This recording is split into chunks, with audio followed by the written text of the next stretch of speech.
अस्सलाम वालेकुम स्टूडेंट्स। आज जो है वो हम एक्सरसाइज 4.3 का क्वेश्चन नंबर 4 कर रहे हैं। क्वेश्चन नंबर 4 में जो गिवन डाटा है वो क्या है, the HCF of two polynomials is y-7। Given क्या है, HCF गिवन है और वो क्या है y-7 है। तो सबसे पहले मैं HCF लिख दूंगी y-7 के इक्वल। Next and their LCM is this, और एलसीएम की वैल्यू जो भी गिवन है वो हम लोग राइट डाउन कर देंगे। फिर वो आगे कह रहा है if one of the polynomial is y² - 5y - 14। One of the polynomial यानी फर्स्ट पोलिनोमियल जो है वो ये है। तो फर्स्ट पोलिनोमियल को हमने किसके साथ ज़ाहिर किया था, p ऑफ x के साथ ज़ाहिर किया था। तो p of x is equal to ये हो गया। फिर वो आगे क्या कह रहा है, फाइंड द अदर।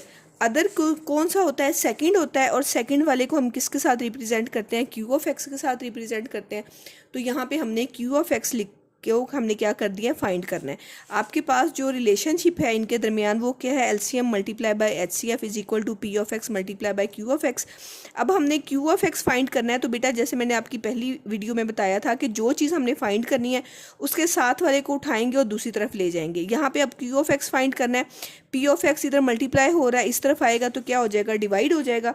यानी क्यू ऑफ एक्स का जो आपके पास फार्मूला बनेगा वो क्या बनेगा, वो आपके पास बनेगा LCM multiply by HCF divided by P of X। अब हम क्या करेंगे बेटे, इसमें वैल्यूज़ राइट डाउन करेंगे। वैल्यूज़ राइट डाउन करेंगे तो आपके पास Q of X is equal to आ गया, LCM हमारे पास क्या है, LCM की वैल्यू है आपके पास y3 - 10y² plus 11y plus 70 multiply by HCF आपके पास क्या है, HCF है आपके पास y-7 over P of x की वैल्यू आपके पास ये है, वो है आपके पास y² - 5y - 14। अब बेटे हम लोगों ने इसको जो है वो सॉल्व करना है। सॉल्व अब कैसे किया जाएगा, इनकी या तो हम फैक्टराइजेशन करें या आप देखें कि ये दोनों टर्म्स आपस में क्या हो रही हैं, डिवाइड हो रही हैं। ये चूंकि बड़ी टर्म है, हम फैक्टराइजेशन कर भी दें तो ये इसके इक्वल नहीं आ सकती। तो हम क्या करते हैं, साइड पे इनको क्या करते हैं, डिवाइड करते हैं। वैसे ही डिवाइड करेंगे जैसा कि डिवाइड करने का मेथड आप लोगों को बताया हुआ है।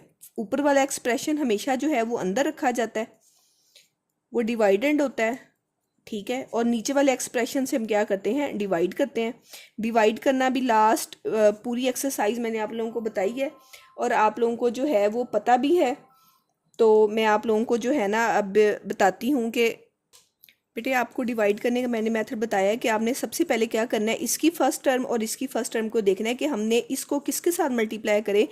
तो y³ आए तो y² को हम किसके साथ मल्टीप्लाई करेंगे, y के साथ मल्टीप्लाई करेंगे। तो ऑटोमेटिकली आपके पास क्या आ जाएगा, यहाँ पे मैं अगर इसका रफ वर्क आप लोगों को करके दिखाऊं, -14 है, इसको मैं y के साथ मल्टीप्लाई करूंगी तो ये y³ आ जाएगा, -5y² हो जाएगा और माइनस क्या हो गया आपके पास 14y।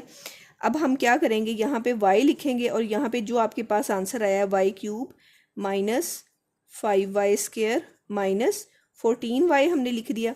फिर हम क्या करते हैं, इनके साइन चेंज करते हैं।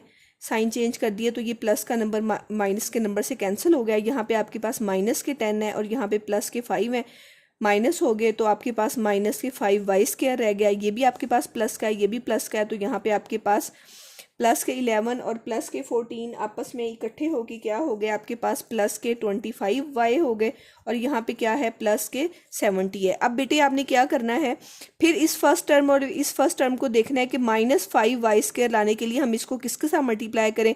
y² तो बेटा ऑलरेडी है, हमें चाहिए क्या, -5 चाहिए। तो हम इस टर्म को क्या करेंगे, सिर्फ -5 के साथ क्या कर देंगे, मल्टीप्लाई कर देंगे। यहाँ पे मैंने -5 लिखा तो ये इसके साथ मल्टीप्लाई होके -5² हो जाएगा। ये माइनस इस माइनस के साथ प्लस हो जाएगा और 5 5 = 25y। ये माइनस इस माइनस के साथ फिर यहाँ पे प्लस हो जाएगा और 5 को हम 14 के साथ मल्टीप्लाई करेंगे तो क्या आ जाएगा, आपके पास 70 आ जाएगा। अब मीन्स मैंने -5 के साथ मल्टीप्लाई किया तो आंसर आपके पास क्या आ गया, आंसर आपके पास आ गया -5y² प्लस 25y और प्लस क्या आ गया आपके पास 70। अब फिर हम इनकी साइन चेंज करेंगे। साइन चेंज करके आपके पास ये माइनस का है, ये प्लस का है, ये कैंसिल, ये प्लस और माइनस कैंसिल, ये प्लस और माइनस कैंसिल, आंसर क्या आ गया 0। अब आपके पास क्या आ गया बेटे कि जब हमने इस टर्म को इस टर्म से डिवाइड किया तो आंसर क्या आ गया, y-5 आ गया। तो अब आप क्या करेंगे, इन दोनों की डिवीजन की जो आंसर है वो आप यहाँ पे लिख देंगी y-5, और यहाँ पे मल्टीप्लाई, बाकी आपके पास क्या बच गया है, y-7 बच गया।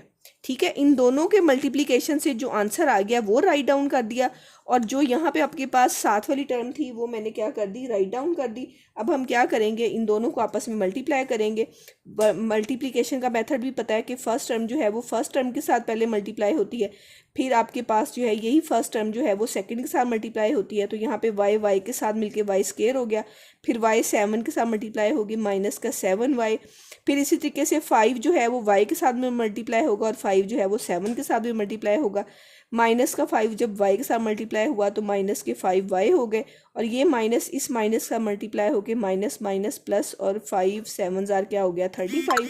अब हम y और y को ऐड कर लेंगे, माइनस का 7 और माइनस के 5 क्या हो गए, माइनस के 12y हो गए, और प्लस क्या हो गया, 35। तो आपके पास जो सेकंड पोलिनोमियल है क्यू ऑफ एक्स, वो आपके पास क्या आ गया, y² माइनस 12y प्लस 35। ये आपके पास जो है वो आंसर आ गया। ठीक है, ओके बेटे, ये आपका क्या है, रफ वर्क है।